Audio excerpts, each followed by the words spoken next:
Bonjour à tous, bienvenue à cette session sur comment le texte est traité numériquement. Donc un retour aux bases. Dans cette session, petit disclaimer de qu'est-ce que vous allez pouvoir y trouver. Cette session, je l'ai d'abord fait pour des gens du produit chez moi, des gens qui un peu se posaient des questions sur pourquoi il y avait des problèmes d'accent ou autre. Ça a été le point de départ de cette session. Du coup, il y a certaines slides, même la session entière là aujourd'hui est toujours disponible pour les gens non tech. Donc, si jamais vous venez pas forcément, vous n'êtes pas développeur ou autre, vous êtes les bienvenus et c'est adapté à vous. Et ça vous permettra aussi, vous tech, de pouvoir repartir avec ces slides si vous le voulez, les présenter en interne ou autre, vous en servir pour aider à communiquer avec des gens du produit ou autre qui seraient intéressés sur des problèmes d'encoding.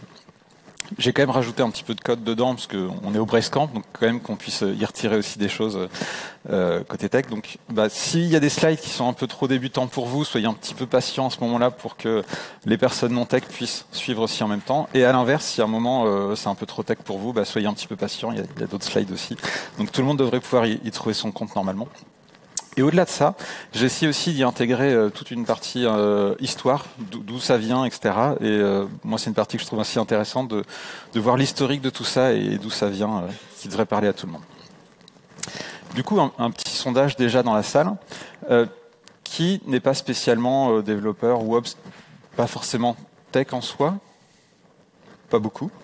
Est-ce qu'il y a des gens qui se sentent plutôt juniors dans la tech? Quelques-uns, et des gens qui se considèrent plutôt seniors dans la tech? Pas mal. Du coup, le départ sera un petit peu lent, mais c'est normal. Je me présente vite fait, je m'appelle Guillaume Collic, je suis staff engineer chez Agicap. Mon mail, c'est notamment si vous voulez retrouver les slides, n'hésitez pas à m'envoyer un mail pour que je vous les transmette si vous voulez les jouer en interne ou autre. Et Agicap, c'est une solution de trésorerie pour très pragmatiquement, opérationnellement, aider des responsables d'entreprise ou des trésoriers à gérer la trésorerie de leur entreprise pour que ça tourne bien et que ça se passe bien. Donc, l'introduction numérique, c'est la partie qui sera un peu lente pour la tech. La plupart des civilisations humaines comptent en base 10 pour une raison simple, c'est qu'on a 10 doigts, donc assez naturellement tout le monde est parti là-dessus. En vrai, on trouve aussi quelques systèmes en base 5, 20 ou 60, mais c'est quand même très rare. De manière moderne ou même depuis des millénaires, on utilise beaucoup la base 10. Donc pour les non-tech, la base 10, ça va être quoi? On commence, on a 10 chiffres de 0 à 9, et puis quand on veut aller au-delà de 9, on peut plus continuer à compter avec juste un chiffre, il faut qu'on ait un chiffre de plus. Et à chaque fois, on va passer une puissance de 10 comme ça, de 10 puissance 0. Ensuite, pour aller à 10, il faut rajouter un chiffre à 10 puissance 1, puis un autre chiffre à 10 puissance 2, puis un autre chiffre à 10 puissance 3. Les machines ne fonctionnent pas comme ça. Depuis le XVIe siècle, il y a eu des gens qui ont pas mal théorisé la partie binaire, donc du code en base 2. Pas forcément du code, mais la numérotation en base 2. Et les machines fonctionnent beaucoup comme ça, donc il n'y a plus que deux chiffres, soit 0, soit 1. Donc très vite, on a besoin de rajouter un chiffre. Au début, on fait 0, 1, déjà, je peux pas aller après, il faut que je passe à 10. 10, 11, je peux pas aller après, il faut que j'en rajoute 1, 100, 100, 101, 110, 111. Il faut que je rajoute un chiffre. Donc, dès qu'il y a une puissance de 2 qui est passée, il nous faut un chiffre de plus, un bit de plus. Et les bits, donc des 0 et des 1, vu que l'ordinateur fonctionne comme ça. Donc, il y a plusieurs représentations pour ces bits, plusieurs supports finalement. Les premiers, historiquement, c'était plutôt de la perforation, soit sur des bandes, soit sur des cartes. Là, on retrouve une carte Fortran que nos oncles et tantes peuvent nous raconter sur les bancs d'école ou autres. Mais on a aussi forcément les disques durs, des tonnes de choses, les CD-ROM et tout. Ou aussi, sinon, des choses qui se passent plutôt pas forcément persistant, mais dans le temps, sur un signal électrique, un signal optique ou une onde sans fil ou autre, où là c'est plutôt une suite d'impulsions les unes après les autres. Et comme il n'y a que deux chiffres finalement 0 ou 1, on a très vite associé aussi le fait que 0 veuille dire faux et que 1 veuille dire vrai, donc ce qu'on appelle les booléens. Et dans cet exemple-là, par exemple, c'est faux quand il n'y a pas trou et c'est true quand il y a trou.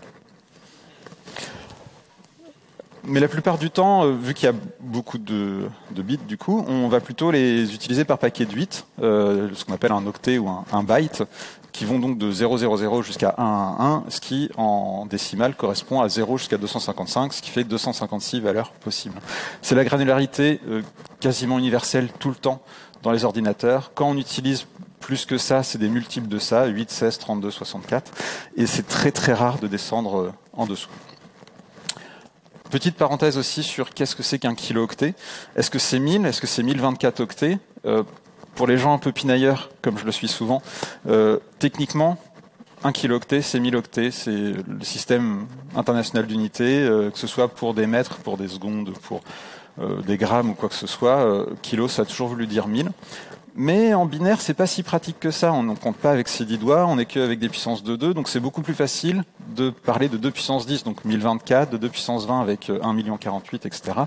Donc finalement, très vite, on a fait l'approximation de dire un kilo-octet, et en fait, c'était 1024. Dans le langage courant, dès qu'on dit kilo-octet, en vrai, ce qu'on entend, c'est 1024, mais de temps en temps, on a besoin de faire la distinction, ou parfois, on achète un disque dur, et quand on le branche, on se rend compte qu'il fait pas la taille qu'on croyait, justement parce qu'il a été vendu en kilo-octets et c'est affiché en kibi-octets dans l'ordinateur en affichant que c'est des kilo-octets. Donc voilà, parfois on peut avoir des petites tromperies. Mais du coup, c'est quand même pas très pratique, tous ces 0, tous ces 1 pour discuter. Du coup, on peut passer à une base 16, l'hexadécimale. Du coup, c'est qu'est-ce qui se passerait si on était une civilisation avec 16 doigts. Et ça tombe bien parce que du coup, ça va à la fois parler à peu près à des humains qui ont à peu près 10-16 doigts, un peu plus que ça, mais ça va. Et les machines, ça fait un multiple, une puissance de 2. Donc on va prendre les 16 valeurs de 4 bits possibles. Ça va nous donner 16 valeurs possibles et on va leur associer un chiffre, donc 0, 1, 2, 3, 4, 5, 6, 7, 8, 9. Et puis qu'il n'y en a plus, il faut quand même qu'on en mette encore un peu. Donc 6 chiffres supplémentaires, A, B, C, D, E, F. L'intérêt principal, c'est que plutôt que de dire 1, 0, 0, 1, 8, machin, enfin 1, 0, 0, 1, 1, 0, etc., on va pouvoir dire juste quelques lettres, finalement, ce sera beaucoup plus simple. Un petit exemple, donc un octet, ça fait 8 bits, donc ça tient sur 2 hexas. Une couleur, c'est 3 valeurs entre 0 et 255 pour le rouge, pour le vert, pour le bleu. Ça tient du coup en 3 octets, donc en 6 hexas. Par exemple, la couleur cramoisie qui vaut 220, 20 et 60. Si on regarde sa représentation binaire, puis qu'on la regroupe en paquets de 4, etc., à la fin, on finit par dire DC 14, 3C. Alors c'est pas forcément ce qu'il y a de plus parlant pour le commun des mortels, mais ça reste quand même beaucoup plus facile à manipuler que 1, 1, 0, 1, 1, 1, 0, 0, etc. Ok. Normalement, les gens qui viennent pas de la tech peuvent à peu près se raccrocher au reste de la session à partir de maintenant et on peut rentrer un peu plus dans le vif du sujet. Comment ça marche pour télétransmettre du texte? Avant même l'ordinateur, finalement, ça, c'est un exemple d'un télétype modèle 15 des années 30. Donc, c'est l'appareil que vous voyez à gauche. C'est comme une machine à écrire, sauf que, en fait, c'est connecté sur un câble téléphonique. Et à l'autre bout, un autre télétype va recevoir un signal et va imprimer ce qui a été tapé par l'opérateur à l'autre bout. C'est vraiment un très très court extrait d'une vidéo où la personne finalement prend beaucoup de temps pour expliquer comment il a utilisé ce télétype en terminal Linux. Donc n'hésitez pas à le voir si ça vous intéresse ce genre de geekerie. Là, ça va juste être la partie encodage physique qui va m'intéresser. On the receive side, it uses a mind-bogglingly clever mechanical system driven by an electromagnet to decode the bits and print them onto a roll of paper.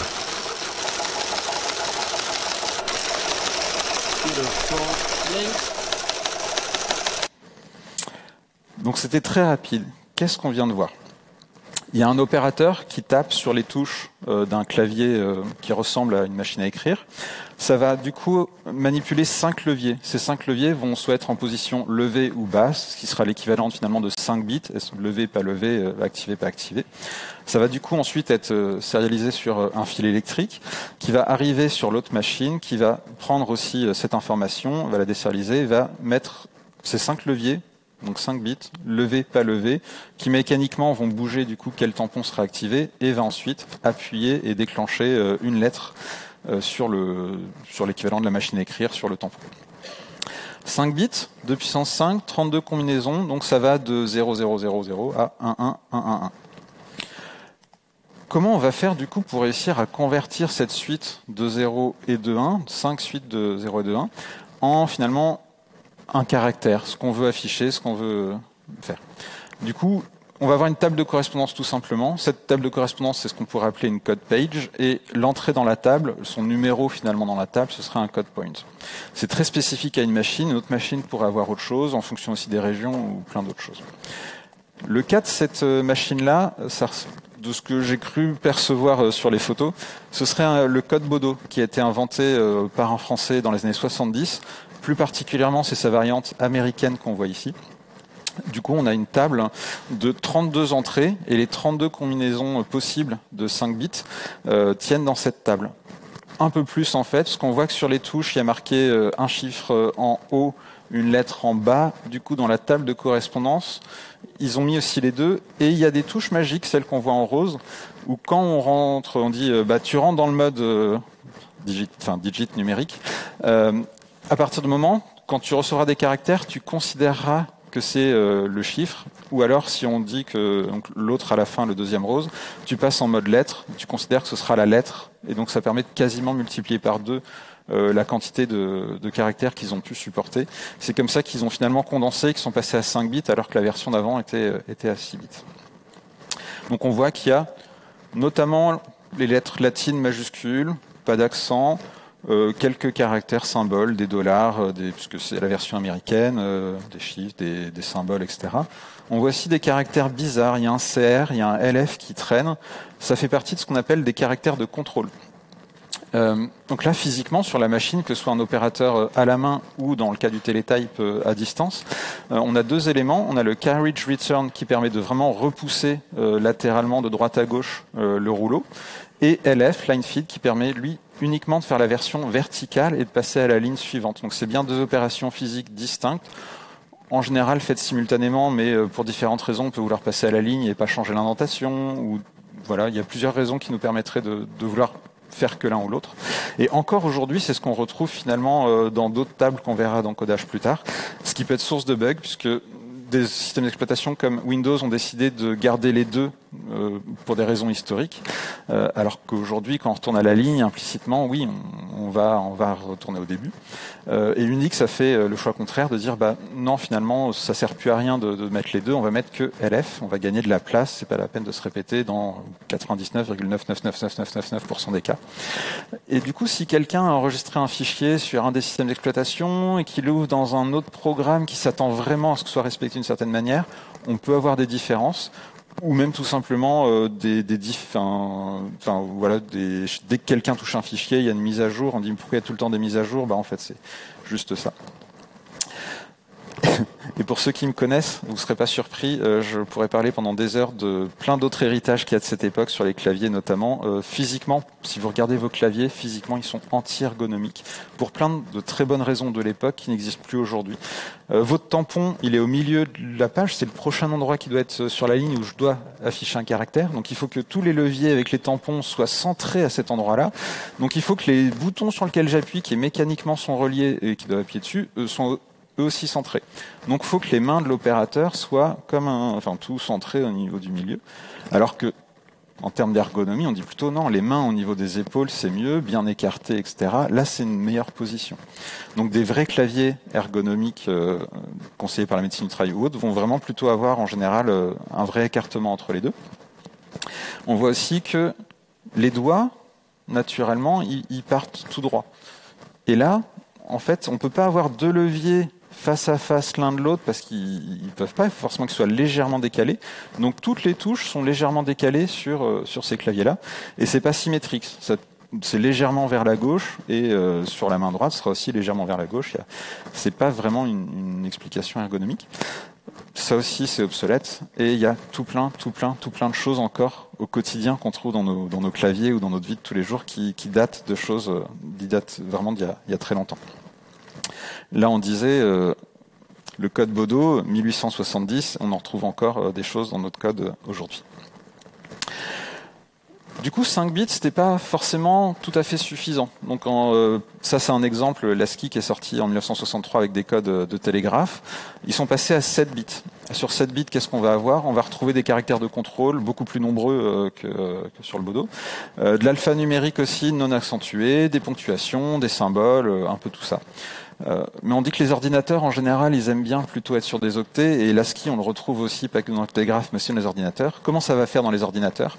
La plupart du temps, on va commencer par un 0, et ensuite mettre les 7 bits de l'ASCII, ce qui fait que du coup, en termes d'hexadécimal, ça va être de 00 à 7F. 7F étant la dernière valeur avant que le bit passe à 1.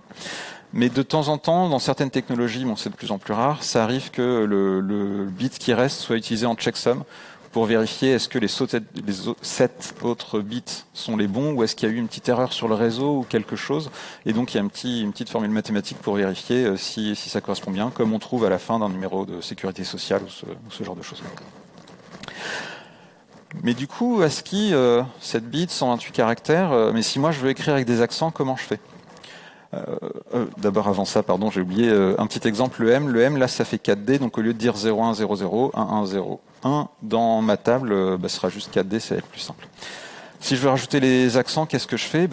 Du coup, d'un pays à l'autre, on n'a pas forcément besoin des mêmes accents, donc on commence par étendre, et sur les 128 caractères qui me restent comme place finalement sur un octet, je vais rajouter d'autres caractères. Ça, c'est un exemple du code page Windows 12.52 Europe de l'Ouest, qui est sorti en 1985 sur Windows 1.0 et qui est en fait encore vrai aujourd'hui sur les machines Windows, c'est l'encodage par défaut. On voit que ça a rajouté, par exemple, le A majuscule tilde en position en code point C3 et le C copyright en A9, en plus de E accent aigu, accent grave et toutes ces choses-là un peu plus communes. Mais ce ne sera pas pareil dans toutes les régions. On voit par exemple que pour le grec, ils ont aussi le C commercial en A9, mais par contre en C3, ils n'avaient pas trop besoin du A majuscule tilde, donc à la place, ils ont mis la lettre gamma majuscule. Et tous les code pages vont pas forcément inclure l'ASCII. Certaines vont même complètement être différentes. Par exemple, IBM EBDIC TIE, pour le TIE, il y avait besoin de suffisamment de lettres, et donc ils ont même enlevé la partie ASCII, il n'y a que les majuscules un peu vers la fin, et pas aux mêmes positions que ASCII. Mais tous ces encodings, c'est pratique, ça permet du coup de commencer à rajouter des accents, ce genre de choses. Ça a marché pendant des années, voire décennies, mais ça pose quand même beaucoup de problèmes. Par exemple, c'est limité à 256 caractères. Une langue comme le chinois a beaucoup plus d'idéogrammes que 256. Comment je fais pour le rentrer finalement là-dedans ? Je peux pas non plus les combiner. Si jamais je veux commencer à écrire des phrases avec un nom en cyrillique, dis bonjour à un nom en coréen avec un emoji, ils sont pas dans les mêmes plages. Il n'y a pas de table qui combine les deux, donc je peux pas vraiment les combiner. Et on a vu aussi, l'interprétation est variable, suivant que mon Windows alors déjà, est-ce que je suis sur Windows ou sur Mac ou autre chose, et est-ce que je l'ai configuré en Europe de l'Ouest, en Grèce ou autre, ça va pas être la même interprétation. D'où l'arrivée d'Unicode. Unicode, ça va être vraiment ce qui va essayer d'universaliser tout ça, de tout intégrer, de dire moi j'arriverai à parler toutes les langues, vraiment un standard pour tous les unifier. Et dans l'interopérabilité, les binder. C'est très vaste Unicode. Alors on va détailler un petit peu, mais le gros plan, grosso modo, c'est que c'est déjà un référentiel de caractères. C'est essayer d'identifier un peu une sorte de bibliothèque de tous les caractères qui peuvent exister et être pertinents, à être standardisés et être en commun sur la planète. Plusieurs manières d'encoder tout ça. Aussi des technical reports qui vont décrire peut-être des algorithmes, des considérations de sécurité ou d'autres choses comme ça. J'ai même découvert en faisant cette session qu'il y a aussi un système d'adoption de caractères qui est en fait un système de sponsoring, et on peut remercier Elastic d'avoir adopté les accolades et Google l'emoji hamburger. Ce référentiel de caractères, finalement, c'est quoi ? C'est un peu comme on a vu tout à l'heure pour différentes code pages. Ça va être une table unique qui va référencer des caractères, mais qui va être gigantesque, avec une numérotation universelle qui va aller bien au-delà de 256. Comme souvent, on va communiquer souvent ces choses-là en hexadécimal. Ça va essayer d'intégrer des langues vivantes, des langues mortes, des choses nécessaires pour la science, des symboles divers. Aujourd'hui, ça représente 150 000 caractères. Et si on devait, il prévoit plus, et la bibliothèque entière permettrait d'inclure jusqu'à 1 milliard de caractères. Et il y a aussi des plages qui sont réservées. Donc si vous avez, c'est assez rare, mais si dans votre entreprise vous avez vraiment un besoin très fort d'avoir des caractères qu'on ne retrouve pas dans le standard Unicode et que vous en avez besoin, vous pouvez utiliser certaines plages. Ce sera garanti que le standard les utilisera jamais. Vous pouvez vous les réserver pour autre chose, un usage interne. Par exemple, alors, j'ai pas trouvé d'exemple sur Star Wars, mais il se trouve que dans l'univers, par contre, de Tolkien, il y a pas mal d'œuvres qui ont été rédigées en elfique. Et du coup, il y a pas mal de fans de Tolkien qui ont voulu se partager finalement l'elfique, et plutôt que de retomber sur d'autres types d'encodage ou autres, ils se sont dit on va faire ça avec de l'Unicode, et ils ont pris une plage qui est qui est disponible pour les usages custom, et ils ont codifié, et du coup ils peuvent se partager des textes en elfique directement dedans. Mais c'est pas juste une bibliothèque de caractères, c'est aussi plein de propriétés, de métadonnées dessus, de quel type de caractère c'est, de quelle famille ça provient, quel type de script, est-ce que c'est une lettre, est-ce que c'est pas une lettre, est-ce qu'elle est minuscule, est-ce qu'elle est majuscule, est-ce que ça se lit de gauche à droite, de droite à gauche, ou est-ce que c'est peut-être même neutre par rapport à ça. Et tout ça d'une manière versionnée et rétrocompatible depuis au moins la 2.0, où du coup, dans Unicode, on va pas modifier ce qui a déjà été décrit, on va que en rajouter progressivement. Donc on le disait, Unicode c'est pas un encodage, ça en décrit plusieurs, et c'est pas non plus une police d'écriture. En fonction de la police que vous choisirez, ça pourra, par exemple, A qui est dans l'Unicode va pas s'afficher de la même manière en Times New Roman ou dans une autre police. Et pareil même pour les emojis. Les emojis par exemple, Unicode ne va pas décrire c'est quoi l'image d'un emoji, il va vraiment décrire c'est quoi la sémantique de l'emoji, et ensuite chaque OS, chaque personne ou système qui va l'implémenter choisira une manière de l'afficher. Là, c'est vraiment la sémantique dont on parle. Et au fur et à mesure des années, même, on peut voir que, donc là, c'est par exemple l'emoji pistolet, ça peut évoluer au fur et à mesure du temps, sa représentation graphique, qui n'est pas dans Unicode. Il y a vraiment la partie sémantique, finalement, dans Unicode. Donc déjà, ça nous fait une belle bibliothèque. Des petits extraits choisis de qu'est-ce qu'on peut trouver dedans. Donc dans la première version 1.0 en 91, on trouvait des trucs comme le latin, l'arabe, le cyrillique, le grec. Et donc déjà, on pouvait commencer à écrire des textes qui mélangent toutes ces choses-là dans le même texte avec un seul encodage qui permettait de faire tout ça. Ensuite, on a trouvé à chaque fois, à chaque étape, il y a des nouvelles langues. Je vais pas dire toutes les langues qu'ils ont rajoutées à chaque fois, mais ils en ont rajouté tout le temps, tout plein. Mais ils ont aussi rajouté d'autres trucs. Par exemple, ils ont codifié les caractères Unicode qui servent à décrire les pièces d'échecs pour vraiment échanger de manière interopérable et standard sur un échiquier quelles sont les pièces, par exemple. Le braille s'est rajouté, les partitions musicales, les hiéroglyphes qui du coup est particulièrement utile pour les archéologues pour partager dans leur papier de recherche des choses ou autres, plutôt que de dire chacun a notre standard, faudrait utiliser ça, telle police ou telle autre. Là, il y a vraiment un standard universel sur lequel tous les archéologues peuvent se baser. Et à partir de 2010, on voit qu'il y a les premiers emojis aussi qui commencent à être standardisés, donc qui viennent d'autres univers au départ, mais qui ont été réintégrés dans Unicode. On est maintenant rendu à la version 15.1 en 2023, et en 2024, on a la version 16 qui devrait arriver, avec des ajouts sympathiques comme le smiley « J'ai des cernes sous les yeux ». Mais tout ça, ça a quand même une portée politique et commerciale assez forte. Vu que c'est un standard qui est vraiment supporté universellement par la plupart des téléphones, si c'est pas tous, la plupart des navigateurs, si c'est pas tous, etc. C'est vraiment une énorme portée. Du coup, ça a aussi une grande responsabilité qui vient derrière. Il y a un pouvoir d'expressivité et de représentativité qui est assez énorme. Ça peut avoir des impacts géopolitiques, ça peut parler de religion, de culture, la représentativité des genres, de la couleur de la peau, plein de choses comme ça finalement. C'est vraiment très impactant. Il y a un consortium finalement qui est derrière, c'est pas juste notamment des entreprises, mais voilà, c'est pas juste une personne qui détermine pour tout le monde. Il y a tout un groupe. C'est un consortium à but non lucratif. On y trouve des gens comme Apple, Adobe, des choses un peu plus vastes. Alors je sais pas si ça se voit bien là, mais il y en a un petit en bas à gauche, le deuxième là. C'est Bretagne Numérique BZH qui apparemment, je pense que ça doit pas être très vieux parce que la première version des slides, ils étaient pas dedans.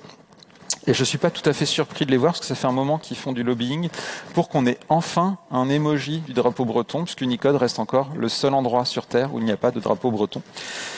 Donc n'hésitez pas à aller sur emoji.bzh, signer la pétition et aidez-nous à avoir le drapeau breton dans Unicode, s'il vous plaît. Alors là, du coup, on a une bibliothèque, on a des numéros individuels pour plein de caractères, plein de métadonnées, plein de choses, mais ça reste qu'un référentiel qui est sur une étagère que personne ne peut encore utiliser. Concrètement, comment il est utilisé derrière, comment je l'encode et comment ça devient finalement des octets derrière.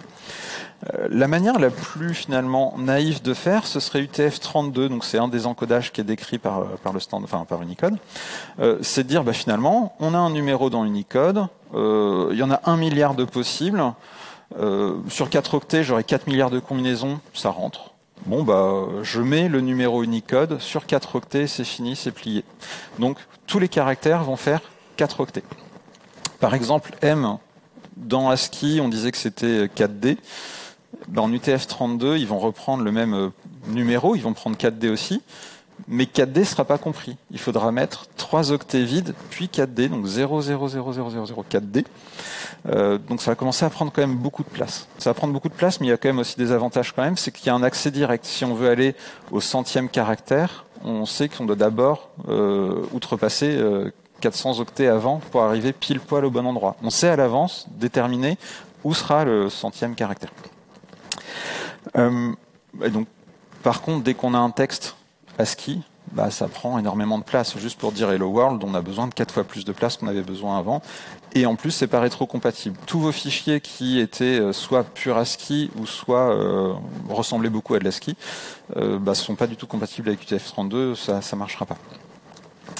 UTF-16, ça devient être un petit compromis entre les deux. Ça reste une taille variable, donc on n'a pas tout à fait d'accès direct.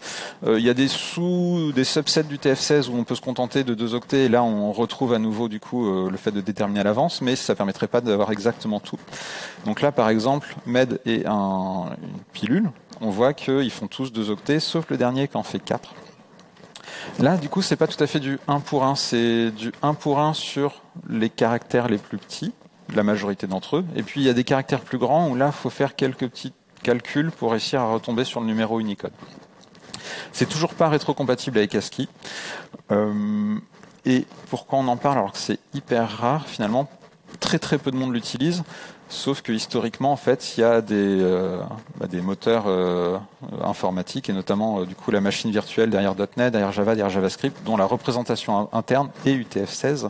Et donc ça peut avoir des impacts ou ça peut nous poser des questions sur quelle place en mémoire prend une chaîne dans ma machine virtuelle .NET ou autre.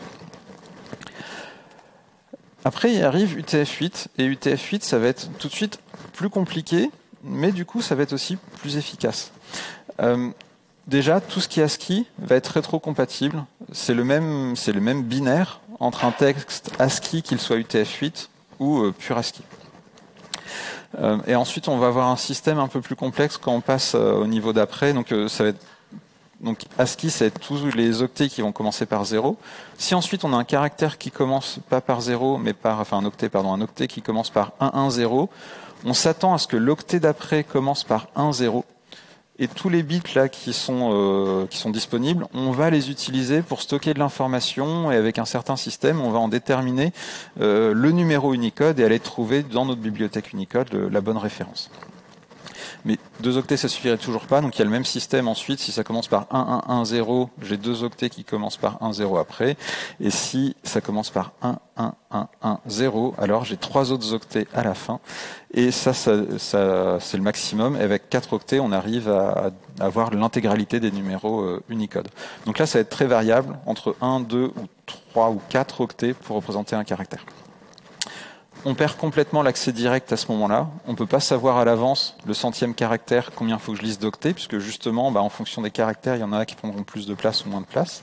Donc on va être obligé de parcourir vraiment la chaîne pour analyser finalement ces premiers bits pour savoir qu'est-ce qu'est un caractère ou pas. Par contre, c'est très résilient. Si jamais vous avez un flux de caractères, vous arrivez au milieu et vous demandez « Ouh là là, faut que je prenne en cours cet encodage », vous voyez que vous tombez sur un octet qui commence par 1, 0. Vous savez que vous êtes au milieu d'une lettre. Ça sert à rien d'essayer de commencer à lire là, vous êtes au milieu de quelque chose. Donc il faut attendre le prochain caractère qui commence soit par 0, soit 1, 1, 0, etc. pour vraiment commencer sur un début de lettre et pouvoir commencer à lire ça. Et finalement, UTF-8, alors j'ai pas l'exemple là sous les yeux, mais par exemple, le japonais prend beaucoup plus de place plus en tout cas de place en UTF-8 qu'en UTF-16. Donc on pourrait se demander, est-ce que ça va être universel alors que les gens qui écrivent du japonais, ça va prendre moins de place à écrire du UTF-16 que de l'UTF-8. Mais en fait, à l'ère du web aujourd'hui, qu'on fasse du HTML, JavaScript, CSS, JSON, tous ces trucs-là, on a toujours tout un sucre autour des balises HTML, des accolades, des espaces, des 2 points, toutes ces choses-là qui sont finalement ASCII. Donc Wikipédia a fait l'expérience. Est-ce que c'était plus performant d'envoyer les pages Wikipédia japonaises en UTF-16 ou en UTF-8 ? Et en fait, même si UTF-16 est plus adapté pour le japonais qu'UTF-8 en termes de place pure, on y gagne et les pages web sont plus petites en UTF-8, même pour du japonais, avec tous les à côté ASCII qui s'y trouvent. Du coup, c'est devenu une norme moderne incontestablement, notamment dans le web. À quel point? Au point vraiment où c'est universel. Il y a pas photo, c'est le standard qu'il y a derrière. Un des points de départ de cette session, c'était les erreurs de conversion. C'est un des sujets qui m'a fait amener à expliquer ça. Donc si on prend le temps de voir ça, à gauche, j'ai un mot, D. Alors, le mot D qui s'écrit D, E accent aigu. Je peux décider de l'écrire en UTF-8. Donc si on va voir dans UTF-8 comment c'est fait, avec les numéros Unicode, etc., ou des pages qui nous décrivent ça directement, on voit que le D, c'est 64 comme en ASCII, et le E, ça tient sur 2 octets. Ces 2 octets, c'est C3 à 9. On revoit d'ailleurs que c'est donc quelque chose qui commence par 110, puis un deuxième qui est 10 quelque chose, donc c'est assez cohérent avec ce qu'on disait tout à l'heure. Et si je décide de l'écrire en Windows 12.52, ce sera différent. Cette fois-ci, j'ai juste ma table de 256 caractères. Je vais chercher D, je vois que c'est 64. Et je vais chercher E, et je vois que c'est E9. Ensuite, si j'utilise UTF-8 pour lire ce que j'écris en UTF-8, je retombe sur mes pieds, ça tombe bien. Pareil en Windows 12.52, si je l'ai écrit en Windows 12.52. Par contre, si jamais j'ai écrit en Windows 12.52, donc 64.9, et que je vais essayer de le lire en pensant que c'est de l'UTF-8, qu'est-ce qui va se passer? 64, on a dit ça commence par 0,1, c'est le D, c'est parfait, non, c'est très bien. Donc j'ai bien mon D. Par contre, ensuite, j'ai un caractère 111 quelque chose. 111 quelque chose, on a dit, c'est le début d'un caractère, d'un caractère, et il y aura 3 autres octets derrière qui commenceront par 10 quelque chose pour me décrire la suite. Et il se trouve que là, en fait, j'ai rien. Donc si j'ai rien, je peux même pas deviner, je suis au milieu d'une lettre, donc en termes d'UTF-8, c'est même pas le mauvais caractère, c'est même pas un caractère, je suis au milieu d'un caractère, et donc c'est carrément... Mon texte est corrompu, en fait, complètement. Et donc là, le système va choisir, par exemple, de mettre un point d'interrogation à l'utilisateur pour dire, t'as un truc là, mais je sais pas trop comment te l'afficher. Donc c'est un truc qu'on peut retrouver régulièrement dans des CSV, dans des machins comme ça. Si à l'inverse, du coup, je prends ce qui a été écrit en UTF-8, donc 64 C3 à 9, qui était donc 2 caractères, dans la table 1252, on n'a que à chaque fois un octet qui correspond à un caractère, donc on va avoir 3 caractères. Le 64, c'est toujours le D. C3, on en a parlé, c'est le A majuscule tilde. Le A9, on a dit que c'est le C commercial. Donc du coup, au lieu d'afficher DE, je me retrouve avec D A majuscule tilde, C commercial. Du coup, il faut qu'on puisse contrôler finalement le codage, qu'on puisse dire, j'aimerais bien que ce soit de l'UTF-8 ou autre. Alors, du coup, pour vos PM ou autres, vous pouvez leur dire vraiment que dans Excel, il suffit pas forcément de double-cliquer sur un CSV pour qu'il s'affiche comme ils veulent. Il y a vraiment des fonctions d'import de CSV. Dans ces fonctions d'import de CSV, il y a des listes déroulantes. Est-ce que vous voulez ouvrir un CSV UTF-8, un CSV autre chose ou autre? Donc ça permet justement à ces personnes-là d'ouvrir dans le bon encodage les fichiers. Et à l'inverse, quand elles disent j'ai pris ton fichier, mais avant de l'envoyer à l'intégrateur, j'ai fait une petite modif et je l'ai envoyé. Mais elles font juste sauvegarder, elles font pas forcément attention dans quel encodage elles l'ont sauvegardé, et parfois elles ouvrent un UTF-8 et elles le sauvegardent en 1252. Donc là, pareil, sauvegarder sous, et au lieu de faire juste CSV, il y a CSV UTF-8, CSV ceci et cela, etc.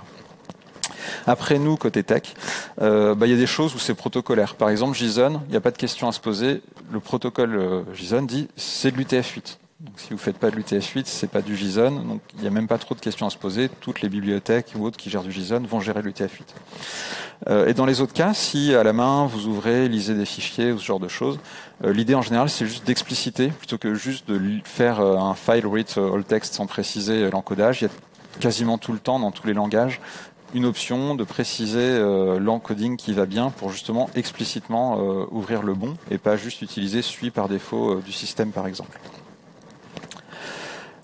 Tout ça, ça peut être aussi des caractères qui se combinent. C'est pas qu'un caractère final, mais parfois c'est des caractères qui modifient d'autres caractères. Par exemple, le E accent aigu, on a dit que c'était E9, mais c'est pas la seule manière en Unicode de représenter E9. En Unicode, on peut aussi dire c'est le caractère 0065, puis le caractère 0301. Donc c'est le caractère en fait E suivi du caractère accentue-moi la lettre. Il y a d'autres types de combinatoires aussi sur des emojis qu'on peut combiner pour créer d'autres emojis avec des caractères spéciaux de contrôle pour gérer ça. Mais du coup, ça pose énormément de questions. Par exemple, la longueur du texte. J'avais une chaîne de caractères avec un seul caractère qui était E accent aigu, qui est encodé avec un seul octet, par exemple en UTF-8, qui serait 00 E9. Bon, je me pose pas trop de questions, j'ai une lettre, c'est 1. Mais si je commence à dire non, j'ai la lettre E, puis le caractère qui me dit d'accentuer la lettre, est-ce que c'est toujours une longueur 1? Est-ce que c'est une longueur 2? La question peut se poser. Pareil pour l'égalité. Si je m'attends à recevoir un E accent aigu et que je le décris dans mon test, par exemple, en tant que 9, si jamais je reçois à la place 0,65, 0,301, est-ce que c'est bon ou est-ce que c'est mauvais? Quelle est la bonne réponse? Est-ce que les deux mots seraient triés de la même manière? Est-ce qu'il y a un tri différent en fonction de l'un?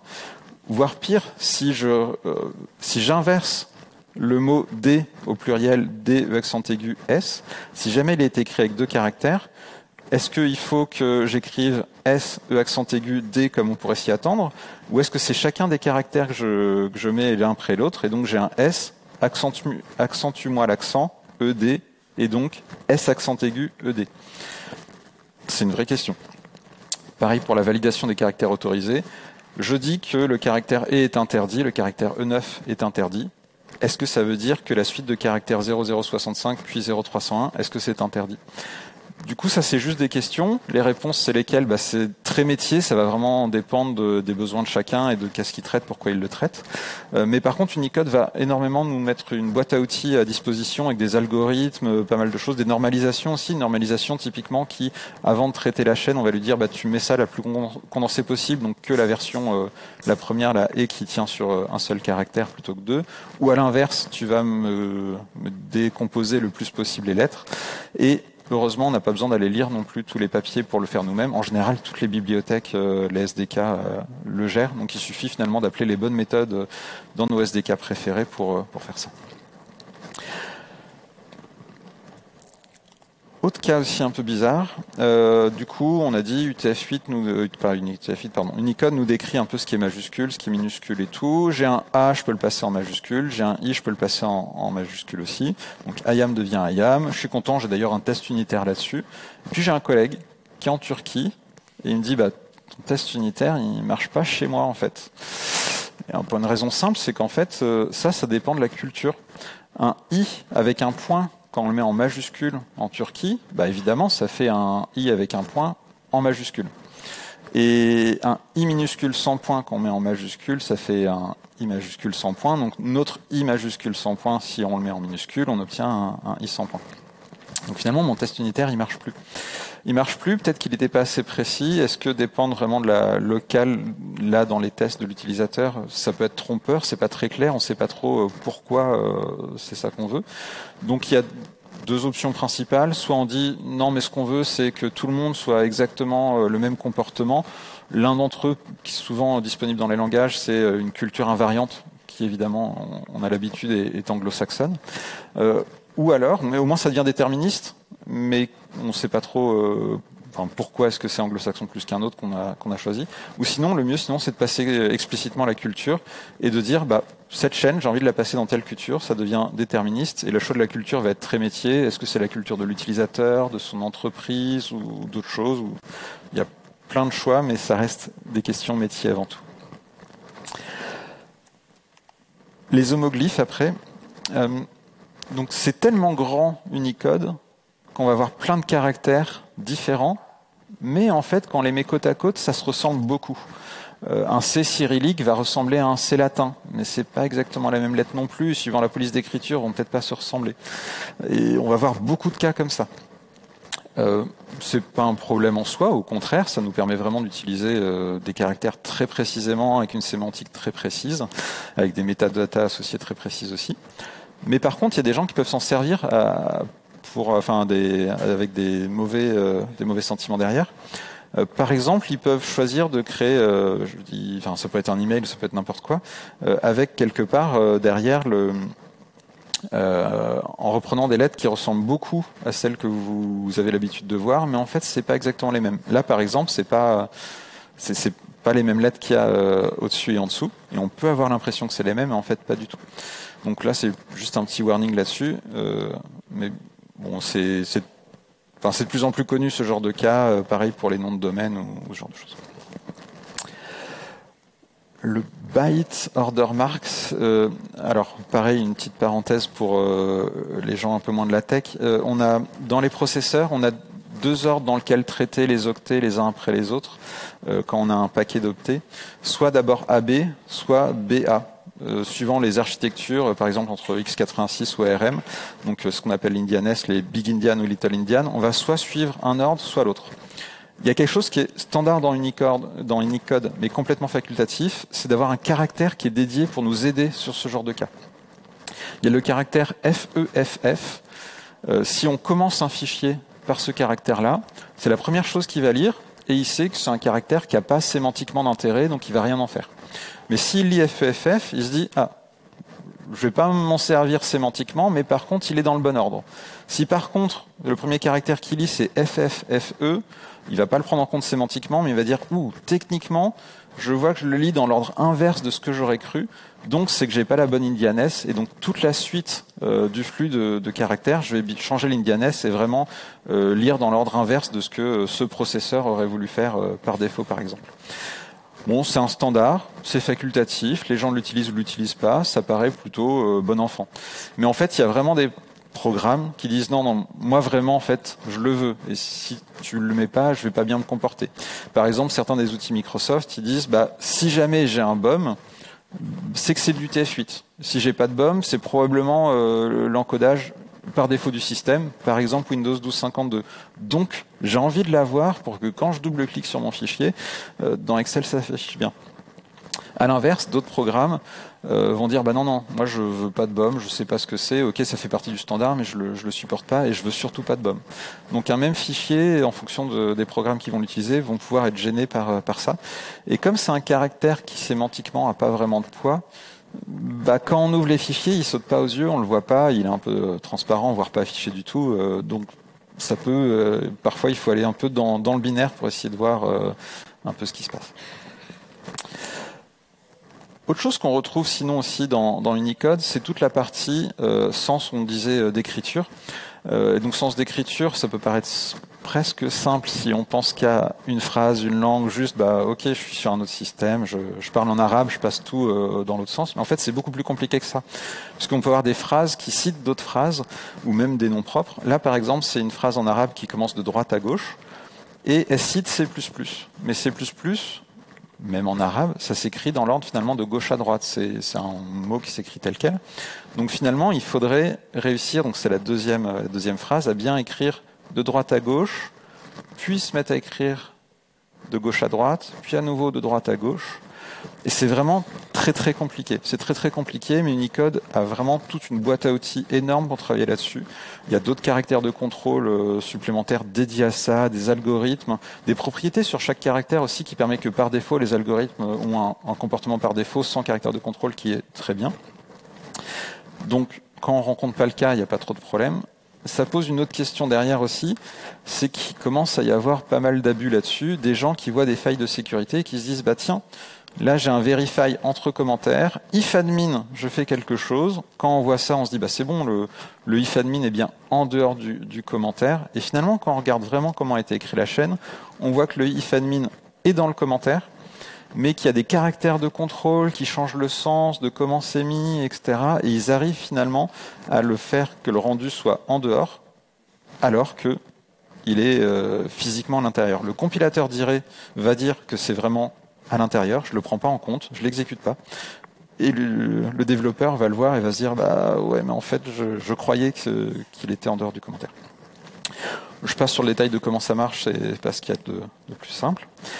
Mais derrière, les IDE aujourd'hui de plus en plus le prennent bien en compte maintenant avec les dernières mises à jour, ils mettent ça en avant ou l'affichent pas dans cet ordre-là. Mais ça pose quand même des questions à côté sur mais est-ce que dans vos PR c'est bien représenté quand vous faites des code review, est-ce que ça vous le voyez bien, même si dans l'IDE ça aurait été vu, suivant quel outil vous utilisez, vous le verrez peut-être pas dans cet outil-là. Donc il y a des petites questions parfois. Voilà. Il y a une autre session qui avait été faite il y a 2 ans par David Blanchet sur le sujet. Elle est plus pointue, elle est plus tech. Donc si jamais vous êtes resté sur votre fin, elle est vraiment très bien, où il y aura un peu de répétition. Et du coup, comme je disais, sur cette partie un peu plus haut niveau, plus métier, n'hésitez pas à reprendre ces slides, à les présenter en interne si vous voulez. Et si jamais vous avez des questions ou si vous voulez faire un feedback, n'hésitez pas à remplir ça. Merci.